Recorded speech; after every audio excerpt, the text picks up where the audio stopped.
কেউ শুক্রবারের নামাজ পড়া মুসলমান, কেউ দুই ঈদের নামাজ পড়া মুসলমান, কেউ কোরআন হাদিসের মাহফিলগুলো বন্ধ করে দেয়, উনিও মুসলমান। কেউ আলেম ওলামাদেরকে দেখতে পারে না, সহ্য করতে পারে না, উনিও মুসলমান। কেউ আলেমদের বিরুদ্ধে রাজপথে মিছিল করে, উনিও মুসলমান। কেউ আলেমদের ফাঁসি দিয়ে আনন্দ দেখে, উনিও মুসলমান। কেউ আল্লামা সাঈদীর ফাঁসির রায়ের পরে আনন্দ মিছিল করেছিল, উনিও মুসলমান। আপনিও মুসলমান, আমিও মুসলমান। কথা বলে ঠিক না বেঠিক? সকল প্রকার মুসলমান আমাদের সমাজে আছে না? আল্লাহ বলতেছেন কুনতুম খায়রা উম্মাতিন উখরিজাত লিন্নাস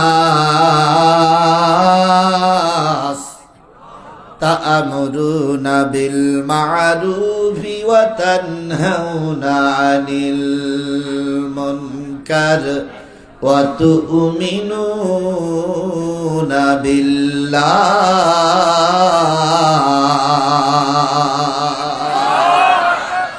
কোরআন তেলাওয়াতের পরে যারা আল্লাহু আকবার বলবে, আল্লাহ তাদের জান্নাতে যাওয়ার পথ সহজ করে দিবেন। জোরে বলুন আল্লাহু আকবার। কুনতুম খায়রা উম্মাতিন, তোমরাই হলে সর্বোৎকৃষ্ট উম্মত। উখরিজাত লিন্নাস, মানুষের ভিতর থেকে তোমাদের বাছাই করে করে বের করা হয়েছে। বলুন তো পৃথিবীতে মানুষ কত? বর্তমান পৃথিবীতে মানুষ কত? 800 কোটি। 800 কোটি মানুষের ভিতরে মুসলমান কত কোটি? 200 কোটি। 200 কোটি মুসলমানের ভিতর থেকে বাংলাদেশে বসবাস করে কত কোটি? 18 কোটির 1 কোটি বাদ দেন, 17 কোটি মুসলমান। 17 কোটি মুসলমানের ভিতরে সিরাজগঞ্জ জেলায় ধরে নেন 50 লাখ। 50 লাখ মুসলমানের ভিতরে এই রায়গঞ্জ, এই এরাঙ্গা এলাকায় আছে 50,000। 50,000 মানুষ কোরআনের দাওয়াত পেয়েছে। 50,000 মানুষ কি সব কোরআনের মাহফিলে এসেছে? খুব বেশি হলে 2-4 হাজার মানুষ আসতে পারে। আল্লাহ বললেন প্রথম ছিল 800 কোটি, তারপরে বানালাম 200 কোটি। 200 কোটিতে 50 লাখ, 50 লাখের থেকে 50,000, 50,000 থেকে 5,000 মুসলমান আমি তোমাদের বাছাই করে কোরআনের পক্ষে নিয়ে এসেছি। তোমাদের দায়িত্ব হলো তা'মুরুনা বিল মা'রুফি ওয়া তানহাউনা আনিল মুনকার ওয়া তু'মিনুনা বিল্লাহ। তোমাদের দায়িত্ব হলো সৎ কাজের আদেশ করবে, অসৎ কাজের নিষেধ করবে, আর পুরাপুরি কার পরে ঈমান আনবে? আর একটু জোরে বলেন, কার পরে ঈমান আনবে? তাহলে আল্লাহ বললেন সৎ কাজের আদেশ করো, অসৎ কাজের নিষেধ করার পুরোপুরি কার পরে ঈমান আনো। এখন আল্লাহর পরে ঈমান কি আমাদের আছে? আছে? জোরে জোরে বলেন, আল্লাহর পরে ঈমান কি আমাদের আছে? কতটুকু আছে আমি জানি না। সামান্য 1 টাকার বিনিময়ে মানুষের ঈমান বিক্রি হয়ে গেছে। 1 কাপ চা আর 2টো সিগারেট খেয়ে মাল কাজ। এখন লম্বা লম্বা কথা বলো, তোমার ইতিহাস অনেক মানুষই জানে। তুমি যে কোন জাতের জাত, কার পক্ষে সাপোর্ট করেছো, কোন পক্ষে দালালি করেছো, গোটা দেশের লোক জানে। টুপি মাথায় দিলেই মুসলমান হওয়া যায় না। গরুর গোশত খাইলে যদি মুসলমান হয়, তাহলে পৃথিবীর সবচেয়ে বড় মুসলমান হলো শগুন। বলেন বলেন বলেন বলেন। শগুনি সেইতে আর গরুর গোশত খাওয়া লোক পৃথিবীতে আছে কেউ? শগুন যখন খায় তখন হারাম হালাল দেখে না, গড়ে খায়। যদি টুপি মাথায় দিলেই মুসলমান হওয়া যায়, তাহলে শিকিরা সবচেয়ে বড় মুসলমান। কারণ শিকিরা পায়খানা করতে গেলেও টুপি মাথায় দিয়ে পায়খানা করে। দাড়ি রাখলেই যদি মুসলমান হয়, পৃথিবীর সর্বশ্রেষ্ঠ মুসলমান বলতে হবে রবীন্দ্রনাথ ঠাকুরই। দাড়ি রাখলেই যদি মুসলমান হয়, তাহলে পৃথিবীর সর্বশ্রেষ্ঠ মুসলমান হলো আবু জেহেল। তোমার আমার দাড়ি একটু খাটো, আর আবু জেহেলের দাড়ি এত লম্বা ছিল যে পেশাব করার সময় দাড়ি পেশাবের সঙ্গে দৌড়ি করত। তাই আবু জেহেল পিছনে গিরেতে রেখে তাই পেশাব করতে বসত। তাহলে এত বড় লম্বা দাড়ি আলো কাফের, কারণ সে কের শত্রু? জোরে বলেন, কিসের শত্রু? আর একটু জোরে বলেন, সে কিসের শত্রু? আজকেও যদি মাথায় টুপি দিয়ে হজ করে ঘাড়ে হাজি রুমাল নিয়ে আল্লাহর কোরআন রাসূলের বিরুদ্ধে, আলেম ওলামাদের বিরুদ্ধে একসাথে যায়, বুঝতে হবে রক্তের ভিতরে ভেজাল, নিশ্চয়ই ওর শরীরে আবু জাহেলের রক্ত। এই জন্য আল্লাহর কোরআন ওর ভালো লাগে না।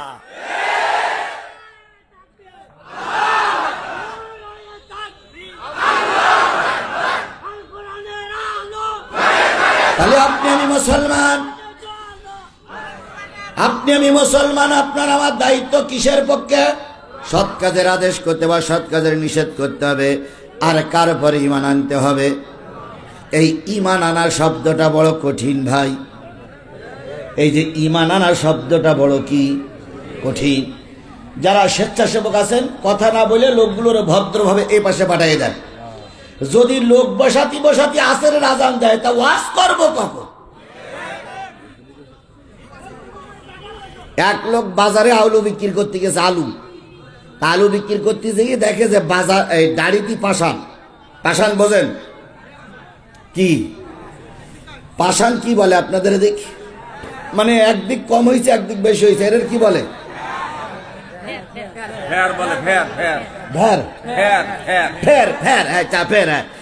একদিক ফের আর একদিক ফের নেই। তো ওই লোক ফের ঠিক করতেছে, এদিক ফের হলি ওদিক যায়, ওদিক ফের হলি এদিক যায়। এই করতে করতে ফের ঠিক করার পরে বাজারে তাকাই দেখে লোক আর একটাও নাই। তো জনগণের দিকে শুধু লোক গেল কইতে, আপনারা ফের ঠিক করতে করতে লোক সব চলে গেছে। তো চিন্তা করতে, এখন ফের ঠিক হলে আলু বিক্রি করবো কার কাছে?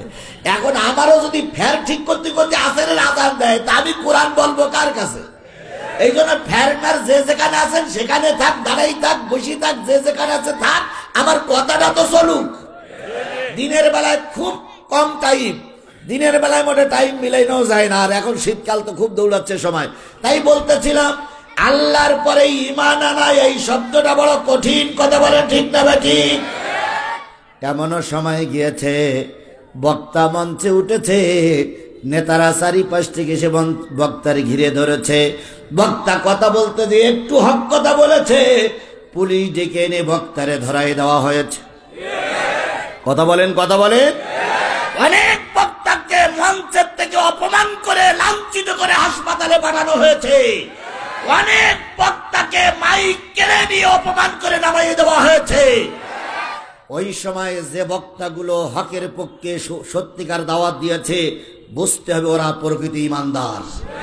তাহলে আল্লাহ বললেন, তুমি যদি আমার বান্দা হও, সৎ কাজের আদেশ করো, অসৎ কাজের নিষেধ করো, আর পুরাপুরি কার পরে ঈমান আনো। অসৎ কাজের নিষেধ করে পুরাপুরি ঈমান এনে আজকের এই কোরআনের মাহফিলে বসেছি। এই জন্য আবার আল্লাহর শুকরিয়া, আলহামদুলিল্লাহ। সর্বকালের সর্বশ্রেষ্ঠ মহামানব, যার আদর্শে আদর্শিত হয়ে আজকে আমি কোরআনের মাহফিলে বসেছি, সেই নবীজির নামে দুরূদ আর সালাম সবাই মিলে বলছি, সাল্লাল্লাহু আলাইহি ওয়াসাল্লাম। বন্ধুগণ, বুকে হাত দিয়ে বলুন তো, নবীর চাইতে ভালো মানুষ সমাজে কেউ ছিল? নবীর চাইতে ভালো মানুষ সমাজে কেউ আছে? কিয়ামত পর্যন্ত নবীর চাইতে ভালো মানুষ যদি তালাশ করা হয়, অনুবীক্ষণ যন্ত্র, দূরবীক্ষণ যন্ত্র সব বিকল হয়ে যাবে, কিন্তু নবীর চাইতে ভালো মানুষ আর খুঁজে পাওয়া যাবে না। আল্লাহ রাব্বুল আলামিন বলেছেন, ওমা আরসালনাকা ইল্লা রাহমাতাল লিল আলামিন। ওগো নবী, আমি আপনাকে দুনিয়ার সকলের জন্য রহমত করে প্রেরণ করেছি। সুবহানাল্লাহ বলেন। কেমন রহমত তিনি ছিলেন? নবীজির সঙ্গে খাদিজার তখনও বিয়ে হয়নি, খাদিজা তখনও মুসলমান হননি। খাদিজা ছিলেন একজন ধনাঢ্য মহিলা। প্রতি বছর কাবার চত্বরে ওয়াকাজের মেলা হতো। কিসের মেলা? কথা বলেন, কিসের মেলা? ওয়াকাজ যদি ব্যাখ্যা করি, তাহলে যেখানে কোনো ভালো কাজ হয় না সেইটারে কি কাজ বলা হয়? ওয়াকাজ। ওই ওয়াকাজের মেলা কেন বলা হতো?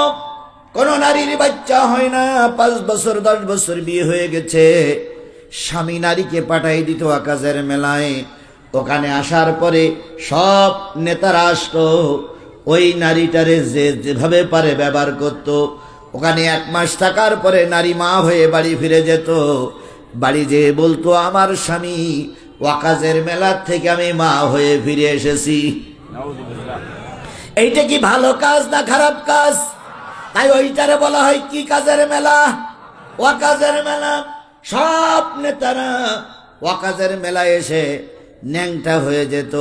যে যত নেতা ন্যাংটা হয়ে ঘুরে বেড়াতো তার সে যাওয়ার সময় ফুলের মালা নিয়ে চলে যেত। তাহলে সবারই সামনে ন্যাংটা হওয়াটা ওয়াকাজ না ভালো কাজ? ওয়াকাজ। তাই ওই ওয়াকাজের মেলায় বিভিন্ন দেশের থেকে মানুষ পুণ্য নেওয়ার জন্য আসতো। এক জিলহজ থেকে 10ই জিলহজ পর্যন্ত এই 10 দিন ওয়াকাজের মেলা বসতো। ওই ওয়াকাজের মেলায় হারেস নামক একজন মদিনা থেকে লোক এসেছিলেন। তার একটা পুত্র ছিল, নাম তার জায়েদ। কি নাম? এই কথা বলেন, কি নাম? জায়েদকে নিয়ে ওয়াকাজের মেলায় বাপ মার সন্তান আসলো। কিছু দূর আসার পরে দেখা গেল জায়গা পর্যন্ত পৌঁছাতে পারলো না, রাত হয়ে গেছে। তাই বাপ মার সন্তান একটা তাবু খাটিয়ে 3 জন শুয়ে পড়লো। টিম টিম করে একটা আলো জ্বলতেছিল। দূর থেকে ওই সমাজের যুবকেরা দেখলো যে দূর থেকে একটা আলো জ্বলতেছে। যুবকেরা চলে গেল। বাপ আর মাকে বন্দি করে জায়েদকে কিডন্যাপ করে বাজারে বিক্রি করলো। বাজারে বিক্রি করার পর কেনবে না কেনবে ওই বাচ্চাটারে কিনেছে। ওই বাচ্চাটারে কিনেছে হযরতে খাদিজা। কিছুদিন পরে নবীর সঙ্গে খাদিজার বিয়ে হলো। বিয়ের রাত্রিতে খাদিজাতুল কুবরা রাদিয়াল্লাহু তাআলা নবীর সামনে দাঁড়ায় বললেন, স্বামী, আব্দুল্লাহর বেটা মোহাম্মদ, দেবার মতন আমার কাছে আর কিচ্ছু নাই, সব দান করা হয়ে গেছে। শুধু এই ছোট্ট জায়েদকে তোমার খেদমতে দিলাম। আজকের থেকে জায়েদ তোমার খাদেম হয়ে গেল। নবীজির দরবারে খেদমত করতে শুরু করলো জায়েদ। নবীজির সঙ্গে খাদিজার যখন বিয়ে হয়েছিল নবীজির বয়স কত? নবীজির বয়স 25, খাদিজার বয়স কত? 40। নবী যখন নবুয়াত পাইলেন 40 বছর বয়সে। ইতিমধ্যে জায়েদের বয়স 25, 26, 25 এখনো হয় নাই, 25-এর একটু কম। নবীজি যখন নবুয়াত পাইলেন, এতদিন পর্যন্ত যারা নবীজির পক্ষে ছিল তারা সবাই এখন নবীজির বিপক্ষে দাঁড়িয়ে গেছে। আজও দেখি যতদিন আপনি হকের পক্ষে দাওয়াত না দিবেন ততদিন বহুত লোক আপনার পক্ষে থাকবে। যেই না আপনি হকের কথা বলবেন পাশের লোক দূরে সরে যাবে। আল্লামা সাঈদী চাইতে বড় মুফাসসির বাংলাদেশে একটাও নাই। আপনাদের কি বিশ্বাস হয়? জোরে বলেন, বিশ্বাস হয়? বাংলাদেশের অনেক বড় আলেম থাকতে পারে, কিন্তু সাঈদীর চাইতে বড় মুফাসসির বাংলায় জন্ম নেয়নি, আর জন্ম নেবে কিনা আমার সন্দেহ আছে। আলেম আছে বড়, এটা আমি স্বীকার করি, কিন্তু মুফাসসির। এখন কেউ বলে নকল সাঈদী, কেউ বলে সাঈদীর উত্তরসূরি, কেউ বলে সাঈদীর ভাগ্নে, কেউ বলে সাঈদীর মামা। যে তাই বলুক, সাঈদী সাঈদী, এর বিকল্প কেউ হয়নি এই পর্যন্ত। কথা বলেন ঠিক না ঠিক? আল্লামা সাঈদী যতদিন পর্যন্ত ইসলামী রাজ কায়েমের পক্ষে কথা না বলেছিলেন ততদিন আওয়ামী লীগ, বিএনপি, জাতীয় পার্টি সবার কাছে তিনি ভালো ছিলেন। যেই না দিন কায়েমের পক্ষে কথা বললেন, যারা তার পক্ষে দালালি করত তারাও খারাপ হয়ে গেল।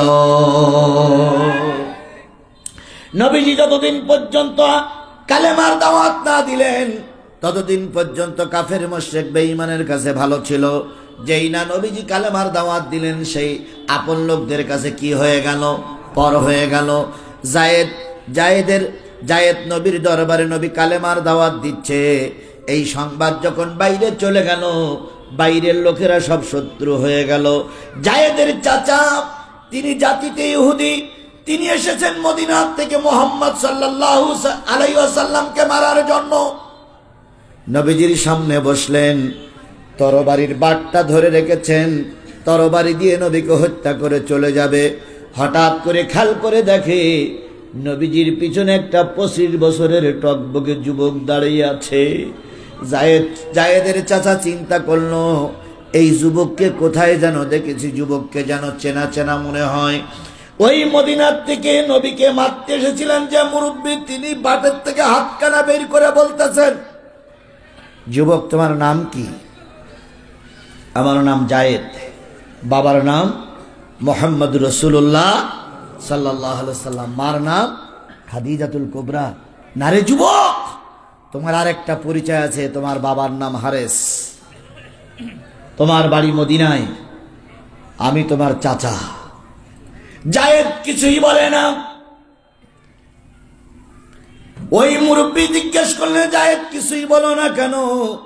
কয় আমার পৃথিবীতে একটাই পরিচয়, আমার পিতার নাম মোহাম্মদ রসুল্লাহ, মার নাম খাদিজা, ছাড়া কোনো পরিচয় নেই। জায়েদের চাচা নবীকে মারতে এসে ফিরে গেলেন। ফিরে যে এলাকায় যে ভাই আর ভাবিকে বলতেছে যে ছেলের বিয়োগ বেদনায় কানতে কানতে চোখ অন্ধ হয়ে গেছে, কানতে কানতে পাগল পাগলিনী হয়ে গেছো, সেই সন্তানকে আমাদের শত্রু নবীর দরবারে দেখে এসেছি। অনেকগুলো টাকা নিয়ে, অনেকগুলো লোভনীয় জিনিস নিয়ে জায়েদের বাবা, জায়েদের মা আর জায়েদের চাচা আর এলাকার কিছু গণ্যমান্য ব্যক্তিদেরকে নিয়ে নবীর সামনে ওরা হাজির। নবীর হাঁটুর সঙ্গে হাঁটুরা লাগিয়ে হারেস বলতেছে, শুনেছি আপনি রহমতের নবী, শুনেছি আপনি দয়ার নবী, পৃথিবীতে যার কোথাও কোনো ঠাঁই থাকে না, তার সর্বশেষ আশ্রয় স্থল হয় আপনার দরবারে। ওগো নবী, আপনার পিছনে যে যুবকটা দাঁড়িয়ে আছে, 15 বছর আগে হারিয়ে যাওয়া ওয়াকাজের মেলার সেই সন্তান, দয়া করে আমাদের সন্তানটা আমাদের কাছে ফিরাইয়া দেন। রহমতের নবী, দয়ার নবী পিছন দিক তাকাইয়ে বলতেছে, জায়েদ তুমি কি এই মহিলাটারে চেনো? জায়েদ নীরব। তুমি কি এই হারেসকে চেনো? জায়েদ নীরব। নবীজি বললেন, জায়েদ দেখো না কানতে কানতে তোমার মা অন্ধ হয়ে গেছে, দেখো না কানতে কানতে তোমার বাবা কুজো হয়ে গেছে। আমি নবী মোহাম্মদ কারোর মনে কষ্ট দিতে চাই না। ঘরের ভিতরে যাও, মাল সামানা যা আছে সব নিয়ে এসো, আর খাদিজার কাছে শেষ সালাম দিয়ে চলে এসো। তুমি তোমার মার আর বাবার সঙ্গে দেশে ফিরে যাও। হযরত জায়েদ নবীজির কাঁধের পরে হাত দিয়ে দাঁড়িয়ে আছেন। যখন বললেন বাপ্পার সঙ্গে ফিরে যাও, জায়েদের চোখ বেয়ে টপ টপ টপ টপ করে পানি পড়তেছে।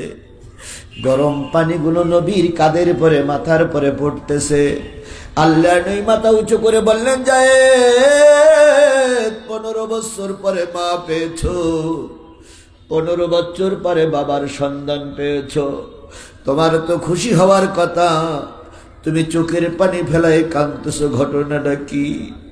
এবার জায়েদ বলেন, ইয়া রাসূলুল্লাহ, আপনার দরবারে আছি 15 বছর, আর মা বাবার দরবারে ছিলাম 10 বছর।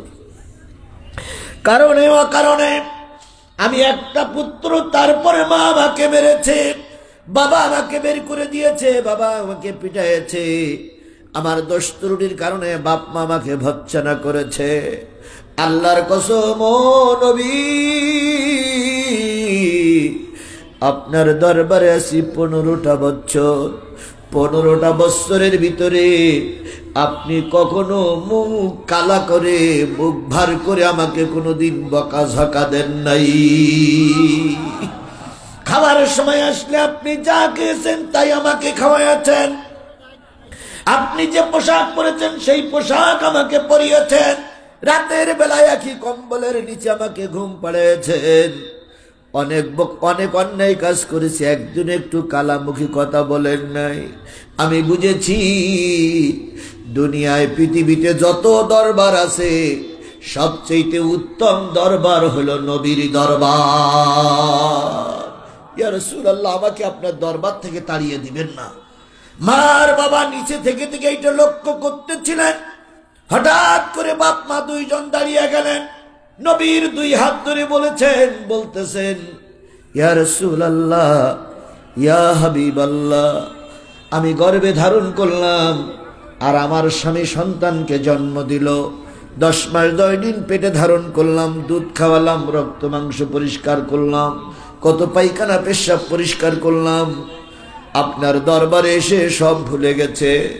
দূর থেকে জানতাম আপনি একজন নিষ্ঠুর ব্যক্তি, কিন্তু দরবারে এসে বুঝলাম আপনার চাইতে দয়ার মানুষ, আপনার চাইতে ভালো মানুষ আর পৃথিবীতে কেউ নাই। ইয়া রাসূলুল্লাহ, আমি আমার সন্তানকে আপনার জন্য কুরবান করে গেলাম। যতদিন সন্তান বেঁচে থাকবে আমি বেঁচে থাকবো, সন্তানের দাবি নিয়ে আর আসবো না। শুধু এতটুকু বলি, আসলে মাঝে মাঝে সন্তানের সে একটু কথা বলাই দিয়েন। ও আমার সাথী ভাইয়েরা, ও আমার রায়গঞ্জের মানুষেরা, ও আমার সলঙ্গার মানুষেরা, ভালো করে শোনেন। বাপ মার চাইতে প্রিয় ব্যক্তি যিনি ছিলেন, তিনি ছিলেন আমার নবী। কথা বলেন ঠিক না বেঠিক? সেই নবীর নাম শোনার পরে যদি কেউ দুরূদ শরীফ না পড়ে, আল্লাহর ভাষায়, রসুলের ভাষায় সে বড় কৃপণ। এই জন্য রসুলের নামে দুরূদ আর সালাম দিয়ে শুরু করছি। সাল্লাল্লাহু আলাইহি ওয়াসাল্লাম।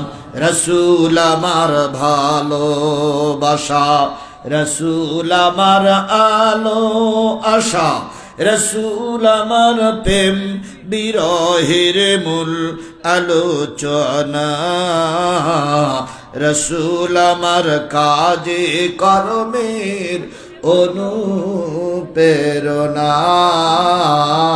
রসুল আমার ভালোবাসা। নেতার মতন নেতা আমি পাই না যখন খুঁজে, কান্দি এবং কান্দি শুধু এই দুটি চোখ বুজে, তখন তোমার বদর উহুদ যোগায় মন্ত্রণা,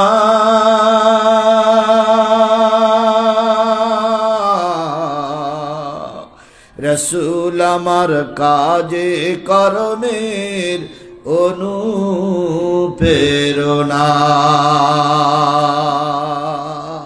আমার ভাইরা, দিনের বেলায় যদি এই মাহফিলে না বসে মাঠে একটু কাজ করতেন, কিছু লাভ হইতো না? হতো না? যদি একটু আলু গাঁটতেন তাহলে উপকার হতো না? তাহলে ওই কাজ বাজ ফেলাই রেখে কোরআনের মাহফিলে বসেছেন, যদি ওসি এখানে একটু উপকার বেশি না হয়, তাহলে এখান থেকে ওখানেই যাওয়াই ভালো। কি আমার কথা বোঝেন নাই? যদি এর থেকে ওখানে যদি উপকার বেশি হয়, তাহলে এখানে আসার দরকার ছিল না, ওখানেই থাকা ভালো ছিল। এই জন্য আমরা এসেছি একটু পরকালের উপকারের জন্য। কথা বলেন ঠিক না বেঠিক? আল্লাহ রসুল বলেছেন, ইজা মারারতুম বিরিয়াজিল জান্নাহ ফারতাউ। কিলা ইয়া রাসূলুল্লাহ ওয়া মা হুন্না? ক্বালা হিলকুজ যাকির।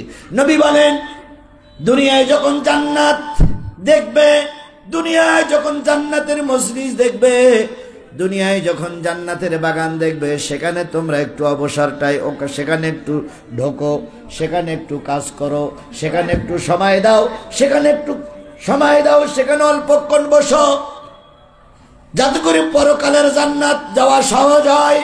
সাহাবীরা বলেন, ইয়া রাসূলুল্লাহ, দুনিয়ার জান্নাত কোনটি? নবী বললেন, যেখানে আল্লাহর কোরআন আর রসুলের হাদিসের আলোচনা হয়, জেনে নিও ওটাই হলো দুনিয়ার জান্নাত। তাহলে রসুলের ভাষায় এই জায়গাটার নাম হলো জান্নাত। আপনারা বসে আছেন কোথায়? এটা কি বিশ্বাস হয় আপনাদের? আল্লাহ নবী বলেন, যারা দুনিয়ার জান্নাতে বসতে পারে না, মরার পরে আখিরাতের জান্নাত তাদের কপালে জুটবে না। তাই তো আমরা দুনিয়ার জান্নাতে বসেছি পরকালের জান্নাত পাওয়ার আশায়। কথা বলেন ঠিক না বেঠিক? বলুন তো এখান থেকে বেরিয়ে বাড়ি যাব এমন কোন নিশ্চয়তা কারোর হাতে আছে? আজকে কি বার চলে গেল? এই শুক্রবারের, গত শুক্রবার নরসিংদীর এক মসজিদের ঘটনা। একজন ইমাম বাংলা আলোচনা শেষ, সুন্নত পড়ার কথা বলে তিনি খুতবা দেওয়ার জন্য দাঁড়াবেন। তিনি তার মেহরাব, মেম্বারের পরের থেকে মেহরাবে যাবেন। উনি দাঁড়াই বললেন, ভাই আপনারা সবাই যাদের সুন্নত বাকি আছে সুন্নত পড়ে নিন। ওই না দাঁড়ালেন, দাঁড়ানোর পরে ওই ইমাম সাহেব ভুট হয়ে পড়ে গেল মসজিদের ভিতরে। ওই যে পড়লো ওখানেই তিনি বেহুশ হয়ে গেলেন। হাসপাতালে নেওয়া হলো নরসিংদীতে। নরসিংদীর হাসপাতালের থেকে ঢাকা হাসপাতালে, ঢাকায় মেডিকেল কলেজ আনার আগেই তিনি মৃত্যুবরণ করলেন। জুমার নামাজটাও তিনি আদায় করতে পারলেন না। এরকম একটা জীবন আপনার আমার হতে পারে কি পারে না? জোরে বলেন, পারে কি পারে না? থাকবে আপনার সম্পদ ফেলানো, থাকবে ছেলে মেয়েরা, মাঠ থাকবে, গাড়ি বাড়ি থাকবে, আপনাকে পরপারের পরেই পাড়ি দিতে হবে। তাই বলতেছিলাম, সেই কথাটা মনে করে আসুন অল্পক্ষণ সময় আসরের আজানের আগ পর্যন্ত আমরা কোরআনের মাহফিলে বসি। আল্লাহ আমাদের সবাইকে কবুল করুক। আর একটু জোরে বলেন আমিন, আরো জোরে বলেন আমিন, আরো জোরে। আমি আপনাদের সামনে সূরা নিসার 59 নম্বর আয়াতটা তেলাওয়াত করেছি। কত নম্বর? 5, 10 নয়, কত? 59। এই আয়াতটা যখন নাজিল হলো, আল্লাহ নবী সাল্লাল্লাহু আলাইহি সাল্লাম তখন একটা বিচারের কাজ পরিচালনা করছিলেন। কি কাজ? বিচার। একটা বিচারের কাজ পরিচালনা করছিলেন। এতক্ষণ কথা বললাম জায়েদের কথা। জায়েদ এক যুদ্ধে মারা যায়। মারা যাওয়ার পরে জায়েদ এক যুদ্ধে মারা যায়। মারা যাওয়ার পরে তার একটা সন্তান ছিল। সেই সন্তানটার নাম হলো ওসামা। কি নাম? ওসামা ইবনে জায়েদ। জায়েদের পুত্র ওসামা। এই জায়েদ, যে জায়েদের কথা এতক্ষণ বললাম, এই জায়েদ বিয়ে করেছিল। বলুন তো কোরআন শরীফে কয়জন সাহাবীর নাম আছে? কোরআন শরীফে কয়জন সাহাবীর নাম আছে? 24 থেকে 28 জন পয়গম্বরের নাম আছে। 1 লাখ কিংবা 2 লাখ মতান্তরে 2,24,000 পয়গম্বরের নাম কিন্তু কোরআন শরীফে নাই। 25 থেকে 28 জন পয়গম্বরের নাম কোরআন শরীফে আছে। আর লক্ষ সলক্ষ সাহাবীর সামনে রাসূল বিদায় হজের ভাষণ দিয়েছিলেন।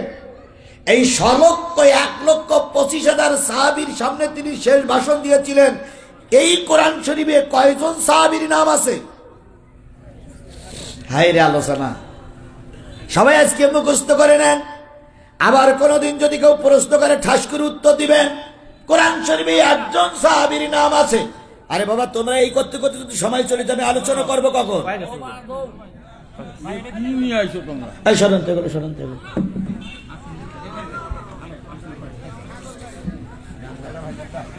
একে তো সময় কম।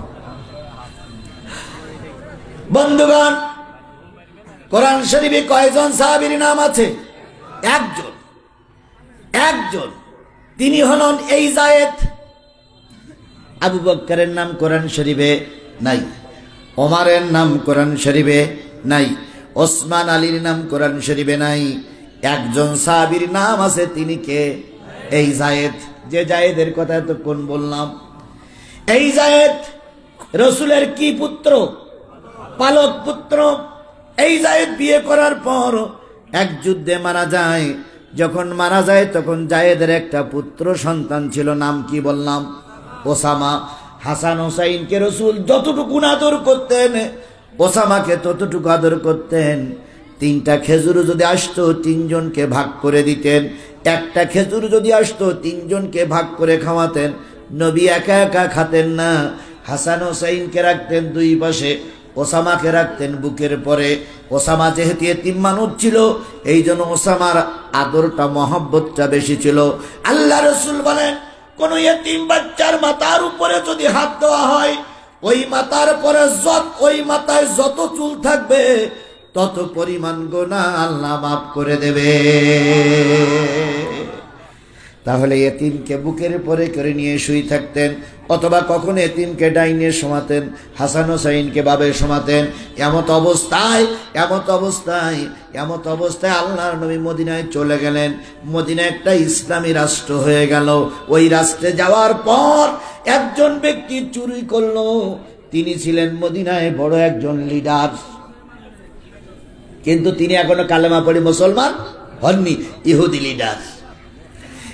লিডার চুরি করলো। নবীজির দরবারে বিচার দেওয়া হলো। নবীজি চাইলেন, আল্লাহর কোরআন বলতেছে চোর যত বড় শক্তিশালী হোক, চোর যত বড় ক্ষমতাশীল লোক হোক, চোর যদি ইচ্ছা করে চুরি করে চোরের হাত কেটে দাও। এই কথাটা শুধুমাত্র বিএনপি জামাতের জন্য প্রযোজ্য ছিল। আমলিগের এমপিরা চুরি করলে হাত কাটার কোনো সুযোগ ছিল না। বিগত 15.5 বছর আইন ছিল শুধু বিএনপি আর জামাতের জন্য, সরকারি দলের জন্য কোনো আইন দেশে ছিল না। 15.5 বছর আমরা ভোট দিতে যেতে পারি নাই। ওনারাই ভোট দিয়ে ওনারাই ক্ষমতায়। কথা বলেন ঠিক না বেঠিক? মঞ্চে দাঁড়িয়ে বলতো 50 বছরের ভিতরে এত সুষ্ঠু নির্বাচন জাতি আর দেখিনি। বিরাট সুষ্ঠু নির্বাচনে আমাদের দল ক্ষমতায়। এদের কথা শুনে কুকুরও হেসে উঠত। কুকুরও ওই রাস্তায় শুয়ে আছে। এখানে হঠাৎ করে যখন বললে আবার সুষ্ঠু নির্বাচন হয়েছে, তখন কুকুর ঘাড়ে উঁচু করে কয়, কথাটা কি হইল? গতকাল ভোট হয়েছে, ভোট কেন্দ্র তো আমি শুয়েছিলাম, কোনো জনগণই তো ঢুকিনি। কি বলেন বলেন বলেন বলেন? গত নির্বাচনে, তার আগের নির্বাচনে অনেক নির্বাচন কেন্দ্রে কোনো ভোটারই ছিল না, কুকুর শুয়েছিল। কথা বলেন ঠিক না বেঠিক? তো কুকুর ওখানে বলতেছে, আমি ছিলাম শুয়ে, একটা লোক ভোট দিতে আসেনি, তো সুষ্ঠু নির্বাচন কি করে হইল?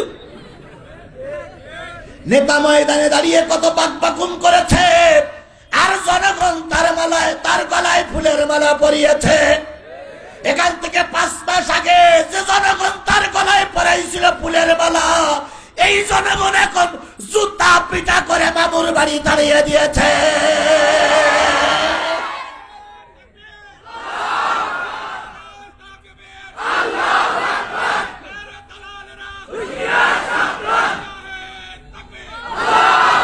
হুঁশিয়ার, সাবধান করা লাগবে না।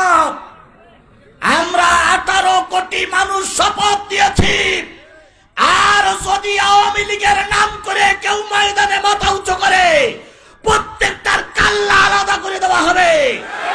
এই চোর আর ডাকাতকে এদেশের মাথা উঁচু করে দাঁড়াতে দেওয়া হবে না, হবে না, হবে না।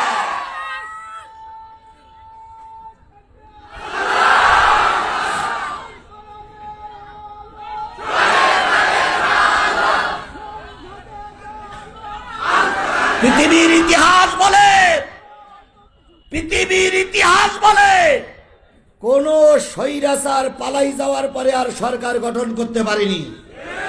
পৃথিবীর ইতিহাসে স্বৈরাচারীরা পালিয়ে গেছে, নতুন করে আর সরকার গঠন করতে পারেনি। তোমাদের আম্মাজান পালিয়ে গেছে, চিন্তা করতে আবার ফিরে আসবে, আর আসতে দেওয়া হবে না।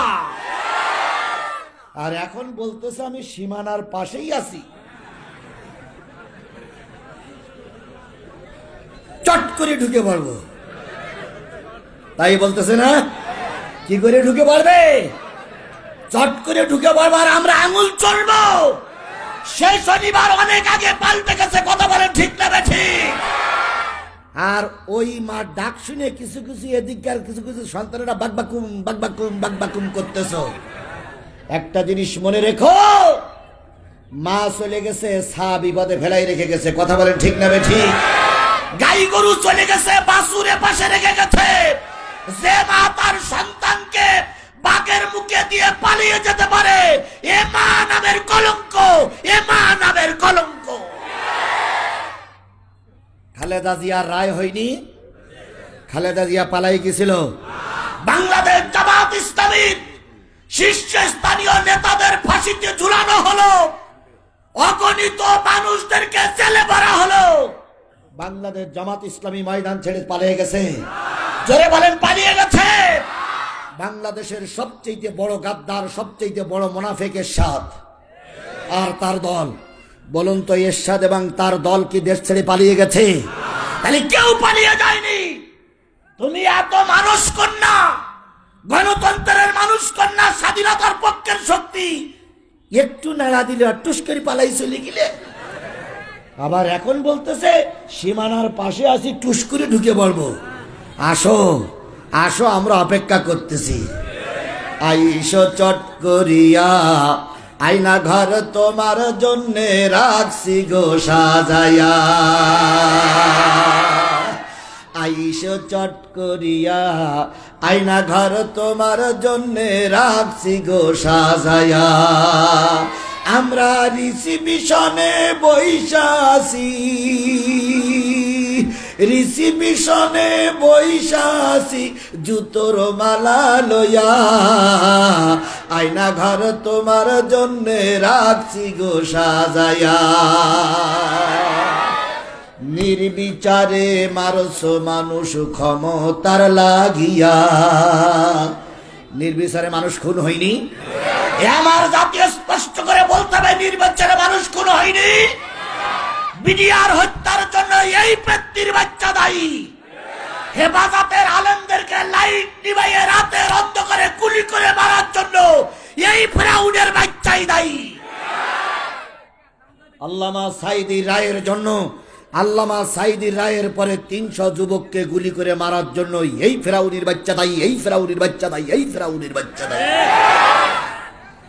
ছাত্র আন্দোলনে ১৬০০ মানুষকে গুলি করে মারা হয়েছে কথা বলেন কথা বলেন কথা বলেন এর জন্য এই বঙ্গবন্ধুর কন্যাই দায়ী কথা বলেন ঠিক না ঠিক নির্বিচারে মারছো মানুষ ক্ষমতার লাগিয়া দিন ধর্ম আর মানবতা সব কিছু ছাড়িয়া বুবু সব কিছু ছাড়িয়া পাপের শাস্তি ও বুবু তোমার পাপের শাস্তি পাইতে হবে যাইও না ভুলিয়া আয়না ঘর তোমার জন্য রাখছি গো সাজায়া বুবু আইসো চট করিয়া আয়না ঘর তোমার জন্য রাখছি গো সাজায়া বাকবাকুম বন্ধ করো নতুবা ম্যাডামের যা হয়েছে তোমারও তাই হবে তওবা করে ফিরে আসার সুযোগ দিয়েছি তওবা করে ফিরে আসো আর স্বপ্ন দেখার সুযোগ নেই যে রাতের ভোট দিনের ভোট রাতে করে আবার ক্ষমতায় যাবা জনগণ এবার দিনের ভোট রাতে করতে গেলে হাত কেটে নেবে কথা বলেন ঠিক না ঠিক এবার আর কোন অবস্থায় দিনের ভোট রাতে করতে দেওয়া হবে না সুষ্ঠু নির্বাচনের মাধ্যমে গণতান্ত্রিক পরিবেশ বজায় রেখে যোগ্য সৎ আল্লাহ ভীরু লোককে জাতীয় সংসদে পাঠানো হবে কারোর চোখ রাঙানিতে আমরা নির্বাচন বন্ধ করে দেব না দেব না দেব কারা কারা রাজি আছেন দুই হাত উঁচু করে আল্লাহরে দেখান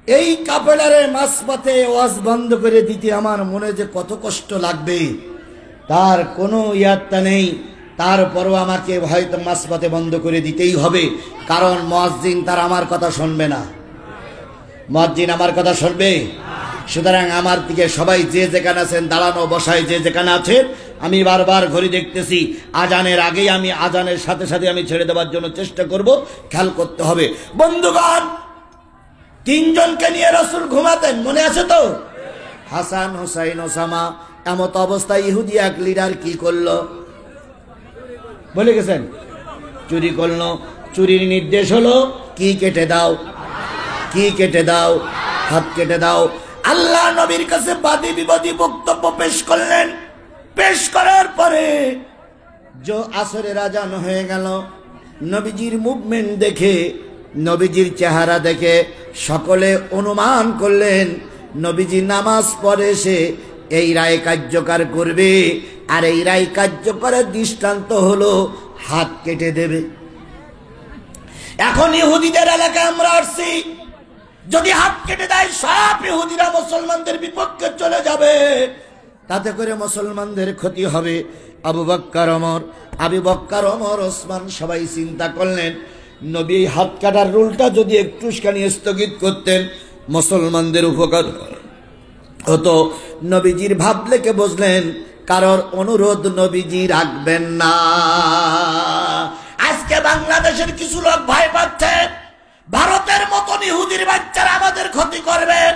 ডাক্তার মোহাম্মদ ইউনূস গতকালকের আগের দিন বলে দিয়েছে, একটা পুলিশি লাশ ফেরালে আগে দাঁড়াতো কয়জন? স্বরাষ্ট্রমন্ত্রীর কাছে এসপি সাহেব ফোন দিচ্ছে না স্যার, একজন মল্লিক 4 জন দাঁড়ায়। আর গত পরশু দিনে আমাদের কেয়ারটেকার সরকার প্রধান ডাক্তার মোহাম্মদ ইউনূস বলেছে, আগে একটা মরলে 4টে দাঁড়াতো, আর এখন ভারত যদি একটা মারে আল্লাহর কসম আমাদের 40 জন দাঁড়িয়ে যাবে। কথা বলেন ঠিক না ঠিক? আমরা ভারতের দালাল নই, ভারতের দালাল ভারতের দেশে চলে গেছে। বলুন তো, ভারত কি বাংলাদেশের বন্ধু না শেখ হাসিনার বন্ধু? স্পষ্ট করে বলতে আওয়ামী লীগকে বাকবাকুম বন্ধ করো, বাকবাকুম বন্ধ করো। আওয়ামী লীগের কি বলে ভারতের বন্ধু ছিল শেখ হাসিনা, ভারতের বন্ধু বাংলাদেশ ছিল না। যদি তাই থাকতো তাহলে চোরের জায়গা দিল কেন? বিশ্বের সবচেয়ে বড় সন্ত্রাসী হচ্ছে শেখ হাসিনা। এই শেখ হাসিনার জায়গা দেওয়া মানে হলো না সন্ত্রাসীর পক্ষে। কথা আমি শেষ করব ইনশাল্লাহ। তার আগে বারবার আমার কাছে একটা অনুরোধ হচ্ছে, সেটা হলো আপনারাও নামাজ পড়বেন, আমিও নামাজ পড়ব ইনশাল্লাহ। ইনশাল্লাহ যারা ইমাম সাহেব আছেন, হেফজখানার হুজুর আছেন, তাদের কাছে একটা অনুরোধ করি, সেটা হলো একটা ওয়াক্ত দায়িত্ব কাউকে দেন, দিয়ে আজকে আমরা এখানেই নামাজ পড়বো ইনশাল্লাহ। অন্যান্য মাহফিলগুলো থেকে আমাকে পালিয়ে যেতে হয়েছে, অন্যান্য মাহফিলগুলো লাইট অফ করে দিয়ে যাওয়া লেগেছে, কিন্তু আজকে কি আর সেই সুযোগ আছে?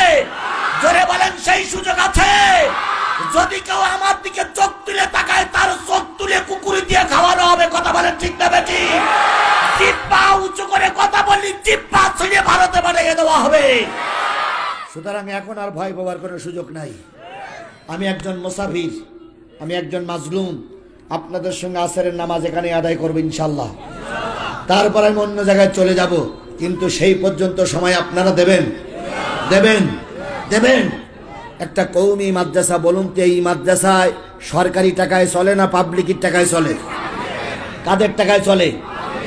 যেগুলো আলিয়া মাদ্রাসায়, সেখানে আমি আপনাদের কাছে ছেড়ে দেই যে আপনারা যে যা পারেন দেবেন। কিন্তু কওমি মাদ্রাসা ভাই, এখানে সম্পূর্ণ চলে আমাদের পকেটের পয়সায়।